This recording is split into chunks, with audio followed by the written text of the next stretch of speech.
Avant de rentrer dans le vif du sujet, je vais vous présenter le sommaire de ce webinaire. On va d'abord voir ensemble le principe de cette déclaration sociale et fiscale unifiée. Ensuite, quels sont les publics concernés et quels sont, par définition, à contrario, les publics exclus. On va détailler avec Nathalie la réforme en 3 points. Ensuite, on fera un focus avec Régis sur quelle utilisation et comment compléter ces données fiscales et sociales.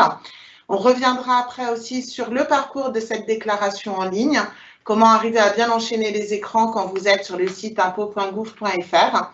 Et puis, une dernière partie sur les infos pratiques pour retrouver voilà, tous les éléments pour arriver à faire votre déclaration sociale et fiscale cette année. Je cède donc la parole à Nathalie Baird qui va nous présenter donc les principes de cette nouvelle déclaration. Merci. Alors, le principe de la déclaration sociale et fiscale unifiée. Donc, le calcul des cotisations et contributions sociales des travailleurs indépendants se fait à partir de 2 types d'informations. Les informations déjà portées à la connaissance de l'administration fiscale, comme le revenu d'activité ou les exonérations fiscales, les informations spécifiques qui n'étaient déclarées qu'à l'URSSAF ou à la Caisse générale de sécurité sociale. À compter de 2021, les revenus servant de base au calcul des cotisations et contributions sociales personnelles seront à renseigner directement sur la déclaration fiscale des revenus. Cette déclaration unique permettra le calcul des cotisations et contributions sociales personnelles en plus de celui de l'impôt sur le revenu.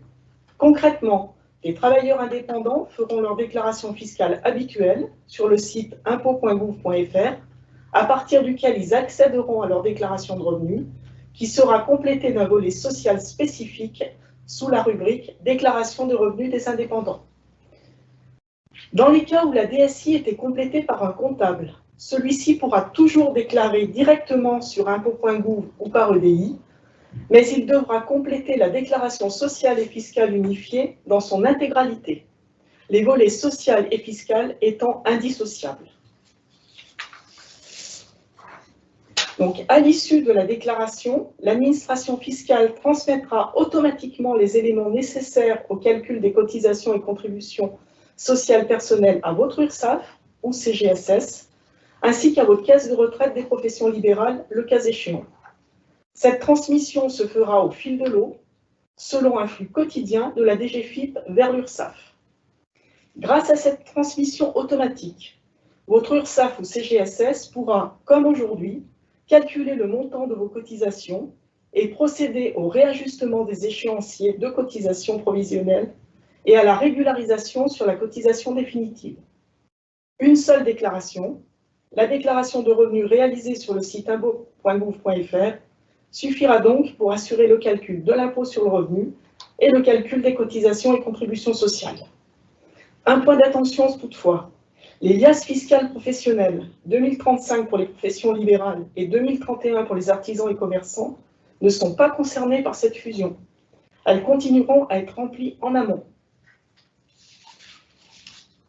Donc voilà pour le principe. Merci beaucoup Nathalie. Nous allons revenir du coup sur les publics concernés par ce nouveau dispositif.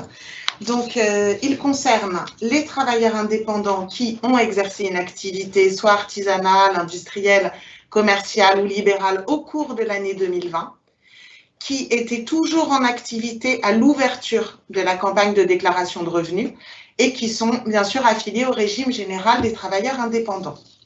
Ce qui veut dire qu'à contrario, les praticiens auxiliaires médicaux conventionnés, cette année, ne sont pas inclus dans le dispositif. Ce sera uniquement à compter de l'année prochaine, donc en 2022 pour les revenus 2021, que les PAM conventionnés pourront intégrer cette déclaration unifiée des revenus. Reste exclu aussi de ce dispositif à ce jour les travailleurs indépendants relevant de la mutualité sociale agricole, les salariés, les artistes-auteurs, les marins-pêcheurs, marins du commerce et surtout l'ensemble des auto-entrepreneurs. C'est-à-dire que pour les auto-entrepreneurs, il faut continuer à déclarer sa déclaration de chiffre d'affaires, soit de façon mensuelle ou trimestrielle sur l'auto-entrepreneur.fr et de déclarer du coup son revenu dans l'alias fiscal traditionnel. Je vous propose de revenir, Nathalie, du coup, sur le contenu de la réforme. D'accord. Alors, la réforme en 3 questions. La déclaration de revenus des indépendants est-elle obligatoire? Oui, la déclaration sociale et fiscale unifiée sur le site impôts.gouv.fr est obligatoire, comme l'était la DSI. Vous devez déclarer, même si vos revenus sont déficitaires ou nuls, même si vous êtes non imposable, même si vous êtes éligible à une exonération totale ou partielle de vos cotisations sociales. Attention, vous devez faire votre déclaration par voie dématérialisée avant la date limite de déclaration des revenus sur le site impôts.gouv.fr. À défaut, vous encourez une pénalité de 5% du montant de vos cotisations et contributions sociales. Cette pénalité de 5% relève uniquement de l'URSSAF, qui sera chargée de son recouvrement. L'absence de déclaration conduira l'URSSAF à appliquer une base de calcul forfaitaire majorée pour les cotisations et contributions sociales personnelles. Je rappelle que vous pouvez déclarer jusqu'au 26 mai pour les départements 01 à 19 et les résidents étrangers, 1er juin pour les départements 20 à 54, 8 juin pour les départements 55 à 976. En cas d'erreur, vous avez toujours la possibilité de corriger vos revenus sur le site impôts.gouv.fr en faisant une déclaration rectificative. Les modifications qui sont faites sur le site impôts.gouv.fr ou par EDI seront transmises automatiquement à l'URSSAF jusqu'au 30 juin. Au-delà du 30 juin, il n'y aura plus de transmission automatique. C'est pourquoi, à compter du 1er juillet, s'il veut corriger la déclaration qu'il a faite sur impôts.gouv.fr, le déclarant devra demander un formulaire de déclaration papier à son URSSAF. Comment accéder à la déclaration de revenus des indépendants? Donc, lors des travaux de préparation de la campagne, l'ACOS a transmis à la DGFiP la population des affiliés concernés par cette fusion des déclarations. Les usagers sont donc identifiés comme affiliés lors de la connexion au service de déclaration en ligne. Cette identification leur permettra, tout au long de leur parcours déclaratif sur le site impôts.gouv.fr, d'accéder d'une part à leur déclaration fiscale personnelle des revenus habituels, mais également d'accéder à une nouvelle page dédiée aux rubriques sociales, accessible à partir de la rubrique « Déclaration des revenus des indépendants ». Si vous n'avez pas été reconnu comme étant travailleur indépendant par l'administration fiscale, vous devez cocher la case « Déclaration de revenus des indépendants » lors de votre déclaration de revenus en ligne. Cela permettra l'affichage de la partie sociale spécifique.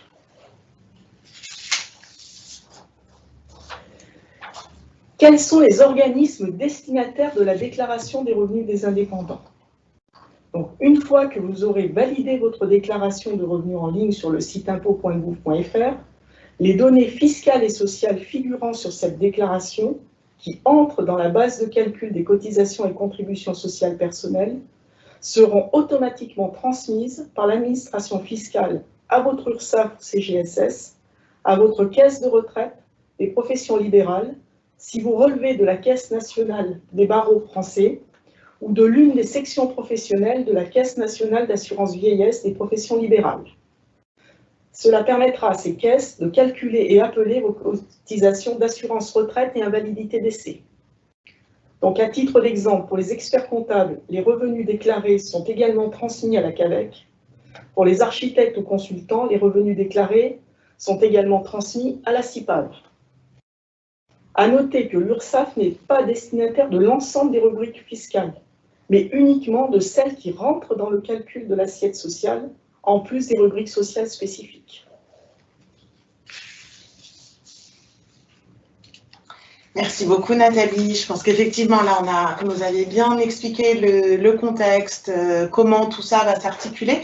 Maintenant, je vous propose avec Régis de rentrer dans le formulaire qu'on va trouver sur impôts.gouv.fr et de voir justement voilà, comment vont être saisies et utilisées ces données fiscales et sociales et comment cocher les bonnes cases.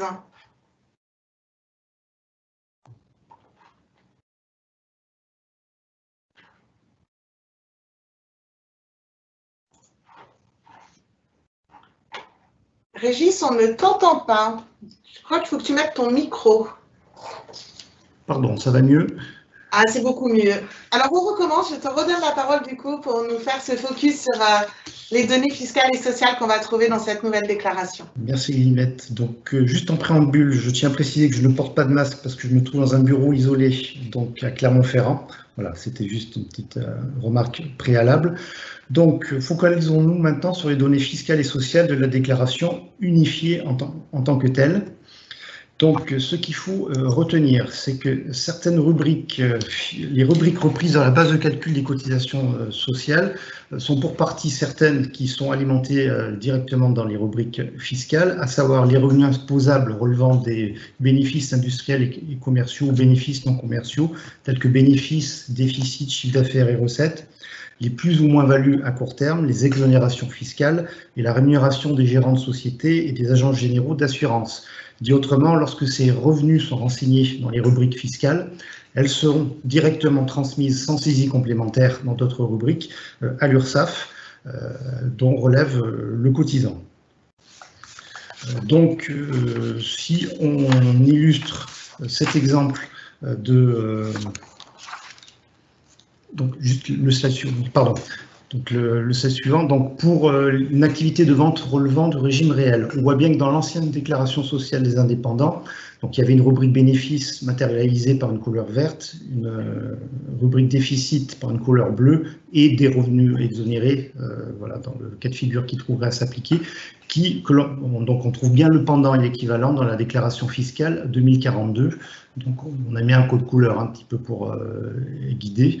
Revenus imposables, donc c'est pour les bénéfices.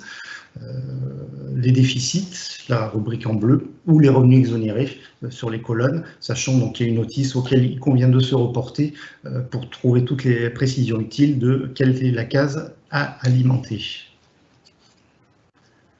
Parallèlement, donc, il y a des rubriques qu'il faut impérativement saisir à titre complémentaire cette année dans la déclaration fiscale et sociale unifiée puisque ce sont des particularités qui vont être prises en compte sur l'assiette de cotisation et de contribution sociale.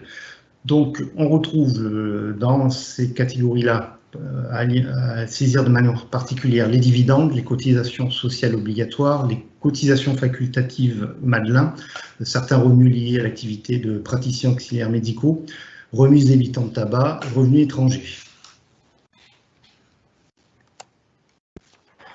Donc, si on illustre par un exemple, pour ce qui touche aux dividendes, on voit bien que dans la partie DSI, il y avait une rubrique spécifique qui était valorisée pour les dividendes perçus supérieurs à 10% du capital social par l'associé. Donc, dans la partie fiscale de la déclaration, ces dividendes se valorisent en 3 rubriques différentes, qui pour certaines sont soumis ou non à cotisation sociale. Et donc, pour tenir compte des spécificités liées aux assiettes de cotisation et contribution sociale, une rubrique particulière a été créée avec un intitulé donc DS pour déclaration sociale, voilà, un moyen mémotechnique un petit peu de se repérer. Donc, pour le déclarant numéro 1 qui est concerné, ce sera la rubrique DSAA et éventuellement son conjoint ou sa conjointe. Si ils sont 2 à avoir perçu des dividendes, ce sera la rubrique DSAB. Ce webinaire a l'occasion de répercuter une petite spécificité liée aux professions libérales, associées de sociétés soumises à l'impôt sur les sociétés relevant des traitements et salaires. Il se trouve que pour cette première année, il n'y a pas eu de rubrique spécifique créée sociale spécifique pour aller reporter leur rémunération liée à une activité professionnelle libérale qui est donc assujettie à cotisation et contribution sociale. Donc, exceptionnellement cette année, pour ces PL associés de sociétés soumises à l'IS, pour que les revenus liés à cette activité libérale puissent être bien pris en compte dans leur assiette sociale et fiscale, il faudra les reporter dans la rubrique dividendes, cette partie de rémunération. Voilà, c'est une petite précision qui nous a été apportée la semaine dernière, quelque chose qui a été constaté ces derniers jours.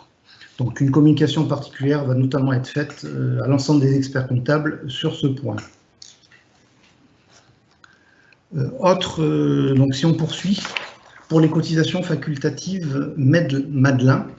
Donc, elles sont exonérées de revenus fiscaux et doivent être réintégrées dans l'assiette sociale. Donc, comme le montre une rubrique donc, spécifique qui a bien été créée cette année pour ces cotisations facultatives et qu'elles puissent être bien assujetties à cotisations et contributions sociales. Donc, dans le volet social de la déclaration unifiée, c'est la rubrique DSEA pour le déclarant 1 ou la rubrique DSEB pour le déclarant 2. Troisième exemple, ou cas particulier sur lequel on souhaite attirer votre attention, ce sont les sommes déjà soumises à cotisation sociale. Alors, vous êtes concerné par cette rubrique si vous avez déclaré dans les rubriques fiscales revenus imposables, en plus de vos revenus de travailleurs indépendants, des revenus qui n'ont pas été pris en compte dans l'assiette des cotisations sociales. Ce sont donc des situations peu fréquentes, notamment pour des travailleurs indépendants qui seraient par ailleurs collaborateurs occasionnels du service public, ou les artistes-auteurs ou associés d'une société qui ne relèvent pas du régime des travailleurs indépendants. Alors là aussi, on nous a relayé une alerte, c'est qu'il a été constaté pour les premiers télédéclarants qu'environ 10% d'entre eux sont allés alimenter de données chiffrées ces rubriques-là qui ont été créées cette année. Or, c'est logiquement dans des situations très rares qu'elles doivent être remplies.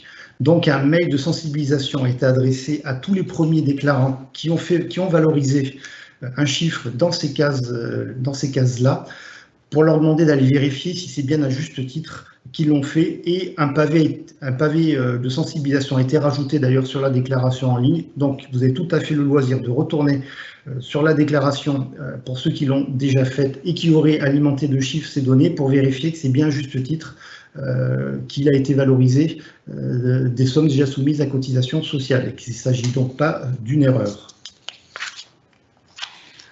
Ce que je vous propose maintenant, c'est qu'on se focalise sur les particularités de déclaration 2021 liées aux revenus 2020 qui sont relatives à la crise sanitaire, à savoir la possibilité pour les cotisants éligibles de bénéficier de réductions de cotisations. Donc, la déclaration du revenu fiscal et social est la modalité qui va permettre au niveau des URSSAF de valoriser le montant des réductions pour ceux qui y sont éligibles. Donc, la déclaration va permettre déjà de se positionner, savoir si on relève des secteurs éligibles, dits S1 et S1 bis, à savoir les plus sinistrés, et S2, S2 étant plus les activités où il y a eu des mesures d'interdiction d'accueil du public. Donc, pour les activités éligibles, vous pouvez vérifier cette éligibilité en allant notamment sur le site URSSAF mesures covid-19@ursaf.fr où sont visualisables les différents décrets avec la liste des activités. Donc, déclaration du secteur d'activité, savoir si on relève du secteur S1, S1 bis et S2. Déclaration d'éligibilité de la réduction au titre de la première période d'état d'urgence, donc du printemps 2020, et de la deuxième période d'état d'urgence qui a démarré à partir d'octobre et se poursuit jusqu'en mars, puisque les réductions de cotisation au titre des revenus 2020 pourront être valorisées jusqu'en mars 2021. Donc, pour mémoire, avant qu'on illustre un petit peu par l'exemple, pour la première période de confinement ou de restrictions sanitaires, les mesures de réduction de cotisation seront d'un maximum de 2 400 € pour les secteurs 1 et 1 bis et 1 800 € pour ceux qui relèvent du secteur 2 au titre de la seconde période de restriction sanitaire, à savoir qui a pu démarrer en octobre pour ceux qui étaient situés dans une zone de couvre-feu ou a pu se poursuivre ou ont pu rentrer dans les cotisants éligibles à partir de novembre jusqu'en mars. Là, la réduction qui sera valorisée sera de 600 € par mois, du moins dans la limite de 600 € de réduction de cotisation. Donc, si on illustre par un exemple ces mesures de réduction de cotisation qui sont à valoriser dans la déclaration unifiée, on a là l'exemple d'un cotisant qui est concerné, donc un cotisant, le déclarant 1, par rapport aux deux déclarants qui seraient travailleurs indépendants. Là, on a l'exemple d'un seul déclarant, le déclarant entre guillemets principal, qui valorise le fait qu'il relève du secteur 1, d'une part, qui répond donc aux conditions d'éligibilité au titre de la première vague de crise sanitaire au printemps, il a coché la case oui. Et pour la mesure de réduction valable à partir donc, du mois d'octobre, entre octobre et mars, possibilité, donc cochant oui en précisant qu'il est bien éligible après avoir pris connaissance des conditions d'éligibilité et avec une réduction possible, on a mis de 1 à 6 mois en fonction de sa situation personnelle. Donc il y a un menu déroulant qui permet de valoriser le nombre de mois pour lequel le cotisant en question est concerné. Deuxième exemple, nous avons donc là 2 déclarants qui peuvent être concernés par des mesures de réduction, mais le déclarant 1 ne l'est qu'au titre de la première période de restriction sanitaire et pas de la deuxième. Donc on voit bien dans cet exemple que le premier déclarant relève du secteur S1, a valorisé le fait qu'il est exigible au titre des mesures de restriction au printemps, mais qu'il ne l'est pas à partir de l'automne. Parallèlement, le déclarant 2, son conjoint ou sa conjointe, a précisé éligible au secteur 2, puisque accueillant des publics, et donc concerné tant au printemps qu'à partir de l'automne, et la possibilité de cocher, de sélectionner le nombre de mois d'éligibilité. Donc voilà les précisions que nous souhaitions vous apporter sur le remplissage de ces rubriques fiscales et sociales. Donc pour résumer, ce qu'il faut retenir, c'est que certaines rubriques fiscales suffisent pour nous être communiquées et calculer l'assiette sociale et des contributions sociales. D'autres particulières sont bien alimentées, et notamment, plus particulièrement aussi, pour cette année liée à la crise sanitaire, les mesures de réduction, puisque c'est le moyen, à l'occasion de cette déclaration, de valoriser le fait qu'on est éligible et donc d'en bénéficier donc d'être dispensé du paiement en tant que tel, une fois que les cotisations définitives 2020 auront été calculées. Merci beaucoup, Régis. On va voir maintenant avec Nathalie comment, du coup, cette déclaration se déroule sur les sites impôts.gouv.fr, les différentes étapes de cette déclaration. Alors, on va vous présenter le parcours en 6 étapes sur le site impôts.gouv.fr. Donc, je ne vais pas vous présenter toutes les étapes les unes après les autres. Donc, première étape, se connecter à son espace particulier sur impôts.gouv.fr et sélectionner le service « Déclarer mes revenus ».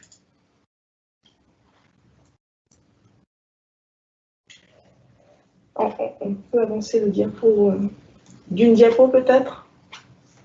Merci. Donc, quand vous serez connecté à votre espace particulier sur impôts.gouv.fr et après avoir sélectionné le service « Déclarer mes revenus » sur la page d'accueil, un message vous préviendra de la prise en compte de votre affiliation ou de celle de votre conjoint au régime général des travailleurs indépendants. Ce message est profilé et n'est présenté qu'au foyer dont au moins l'un des déclarants est identifié comme affilié. Deuxième étape, vous allez devoir sélectionner les types de revenus et charges à déclarer. Donc, cette sélection va vous permettre l'affichage des rubriques correspondantes aux revenus et charges à déclarer. Une nouvelle catégorie de revenus est affichée, la déclaration de revenus des indépendants. Lorsque l'usager est présent dans le fichier transmis par la COS, cette case est précochée et ne peut pas être décochée. Par contre, si un usager non reconnu comme affilié souhaite compléter les rubriques permettant le calcul des cotisations sociales, il peut tout à fait cocher la case. Un message l'informera alors que les données seront transmises pour le calcul de ses cotisations et contributions sociales. Troisième étape, déclarer les revenus, vos revenus et vos charges. Donc là, vous aurez à compléter les rubriques sélectionnées préalablement pour déclarer revenus et charges. Et grâce au lien entre les liasses fiscales professionnelles et la déclaration de revenus mise en place depuis la campagne 2020, certaines rubriques seront pré-remplies. Le pré-remplissage est une aide. Il n'empêche pas de modifier les rubriques si une correction de la déclaration professionnelle est en cours ou si la déclaration professionnelle n'a pas encore été effectuée. À noter que ce pré-remplissage à partir de l'alias fiscal professionnel est fait uniquement pour les entrepreneurs individuels. Il n'y a pas de pré-remplissage pour les gérants et associés. Quatrième étape. Nous arrivons aux rubriques sociales spécifiques. Donc, je rappelle que les rubriques sociales spécifiques ne s'afficheront que si la case déclaration de revenus indépendants est cochée. Donc, les cases DSAE ou DSAF sont précochées selon que l'affiliation au régime des indépendants concerne le déclarant 1 ou le déclarant 2. Lorsque la rubrique déclaration des indépendants a été cochée par l'usager, il doit indiquer quel déclarant est concerné en cochant l'une de ces cases. La notice et des aides en ligne sont accessibles directement à partir de cet écran. Certaines rubriques peuvent être affichées en fonction de l'activité exercée par le déclarant. Par exemple, les praticiens et auxiliaires médicaux relevant du régime des praticiens et auxiliaires médicaux conventionnés, on l'a vu, sont exclus de la déclaration fusionnée pour 2021. Par contre, tous les autres praticiens et auxiliaires médicaux qui ne relèvent pas du régime des PAM conventionnés sont quant à eux dans le périmètre de la déclaration fusionnée et doivent remplir les rubriques concernées. Donc les cases DSFE et DSFF sont précochées si l'information a été transmise. D'autres rubriques sont présentées à l'usager en fonction des informations reçues. Une rubrique équivalente à la rubrique remise tabac XO de la DSI est bien prévue dans le volet social de la déclaration 2042, aux rubriques DSIA, DSIB. Donc de même, dans les rubriques sociales spécifiques, une rubrique a bien été créée pour prendre en compte les mesures d'exonération, de réduction des cotisations et contributions sociales qui ont été prises dans le cadre de la crise sanitaire. Donc ce parcours vous ayant déjà été présenté dans le focus sur les données sociales et fiscales de la déclaration unifiée, on n'y reviendra pas. Donc nous arrivons à la 5e étape, qui est le résumé et la signature de la déclaration. Donc une fois que vous avez complété toutes les rubriques, vous pourrez voir un résumé de votre déclaration reprenant l'ensemble de ces rubriques complétées des montants déclarés. Et si vous êtes d'accord avec vous n'avez rien oublié, vous signerez alors votre déclaration. Un rappel a été ajouté sur l'écran de fin de déclaration lorsque l'usager est identifié comme affilié ou a expressément coché la case DSAE, DSAF. Il précise à l'usager qu'il n'a pas d'autres démarches à effectuer auprès de son URSSAF et que les données seront transmises automatiquement. De même, vous avez un petit bouton qui vous permettra de cliquer sur un lien « Détail des revenus transmis ». Vous aurez alors la possibilité d'accéder à un récapitulatif de toutes les rubriques fiscales et sociales qui seront transmises à l'URSSAF ou à la CGSS. Voilà pour le parcours sur le site impôt.gouv.fr.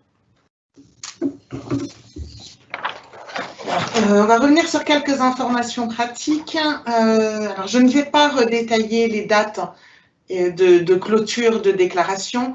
En tout cas, peut-être vous préciser qu'en cas d'absence de déclaration durant la campagne de revenus, et donc de revenus nous permettant, côté URSSAF, de calculer vos cotisations, à ce moment-là, début juillet, votre URSSAF va vous envoyer une relance amiable dans laquelle on vous joindra un formulaire papier pour déclarer vos revenus et le formulaire aussi de réduction Covid.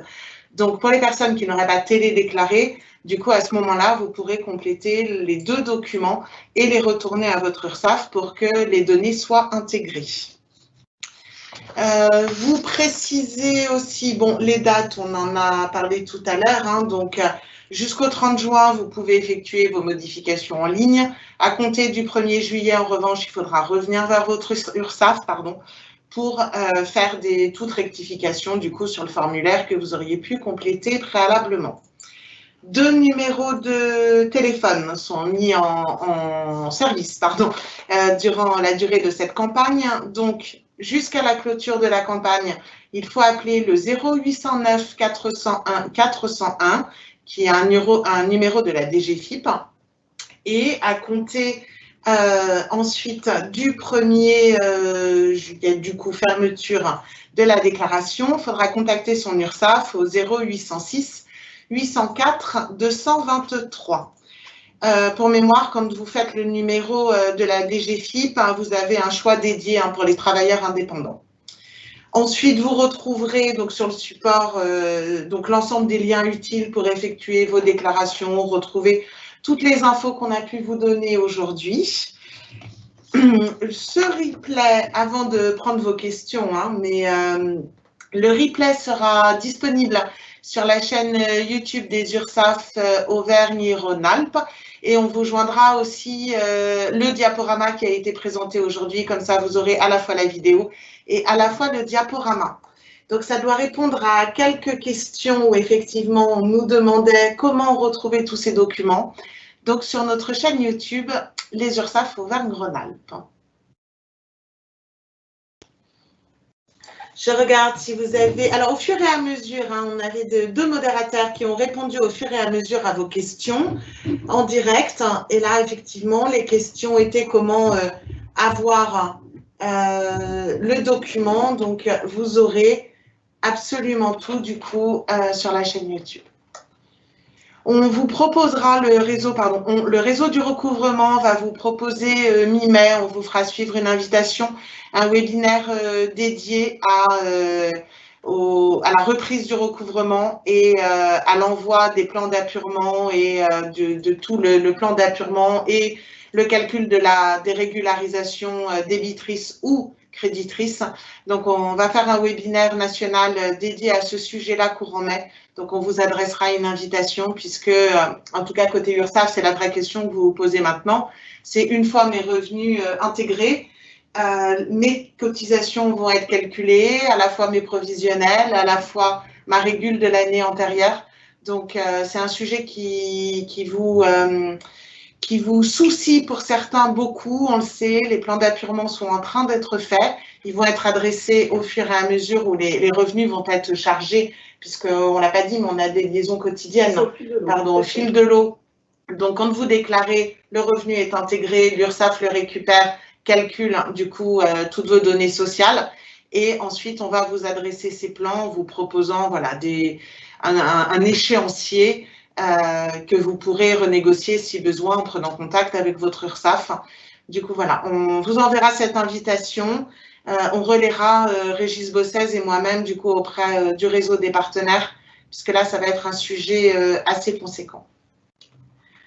Je vois que nous n'avons pas de nouvelles questions. Donc, si c'est le cas, écoutez, je vais remercier Nathalie Baird, du coup, pour ces informations très claires sur tous ces nouveaux dispositifs.